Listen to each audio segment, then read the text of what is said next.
নমস্কার, আপনারা দেখছেন যে নিউজ বাংলা। সকলকে প্রণাম ও ভালোবাসা দিয়ে শুরু করছি আজকের এই প্রতিবেদন শুরু করার আগে সকলকে একটা অনুরোধ করব, প্লিজ সাবস্ক্রাইব করে আমার পাশে থাকবেন এবং বেল আইকনটাকে প্রেস করে আমার পাশে থাকুন। তো শুরু করা যাক আজকের প্রতিবেদন। ভারত পাকিস্তান সংঘর্ষের মধ্য দিয়ে বালুচিস্তান স্বাধীনতা লাভ করেছে।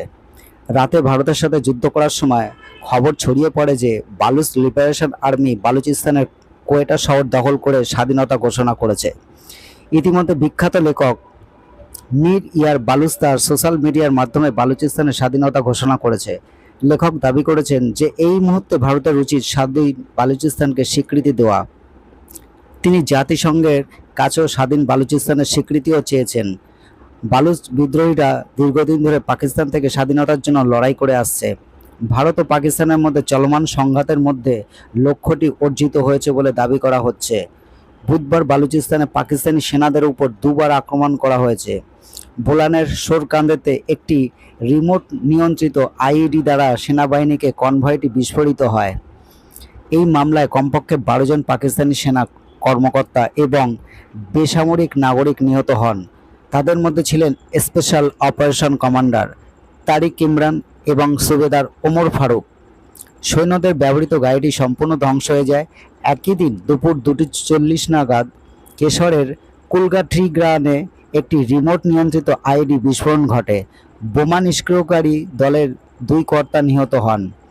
এই ঘটনার পর মীর বৃহস্পতিবার তার প্রাক্তন হাতের মুঠোয় বালুচ লিবারেশন আর্মির একটি ভিডিও শেয়ার করেছেন। তিনি বলেন, আমাদের স্বাধীনতা কেড়ে নেওয়া হয়েছে। দিল্লিতে স্বাধীন বালুচিস্তানের জন্য দূতাবাস স্থাপনের জন্য ভারতের কাছে অনুরোধ করছি। আমরা জাতিসংঘের কাছেও আমাদের একটি স্বাধীন জাতি হিসাবে স্বীকৃতি দেওয়ার আহ্বান জানাচ্ছি। একই সাথে পাকিস্তানি সেনাবাহিনীকে সরিয়ে দেওয়ার জন্য শান্তিরক্ষা পাঠানো উচিত। মীর আরও বলেন, শিগগির একটি স্বাধীন বালুচিস্তান সরকার গঠিত হবে। তার আগে অবালুচদের প্রশাসন থেকে পদত্যাগ করতে হবে। মন্ত্রিসভায় বালুচ নারীদের প্রতিনিধিত্ব করতে হবে। স্বাধীন বালুচিস্তান বন্ধুত্বপূর্ণ দেশগুলির নেতাদের আমন্ত্রণ জানানোর মাধ্যমে আনুষ্ঠানিকভাবে আত্মপ্রকাশ করবে। তবে বালুচ লিবারেশন আর্মি দাবি করছে যে তারা বালুচ ভূখণ্ডের মাত্র 30% দখল করতে পেরেছে।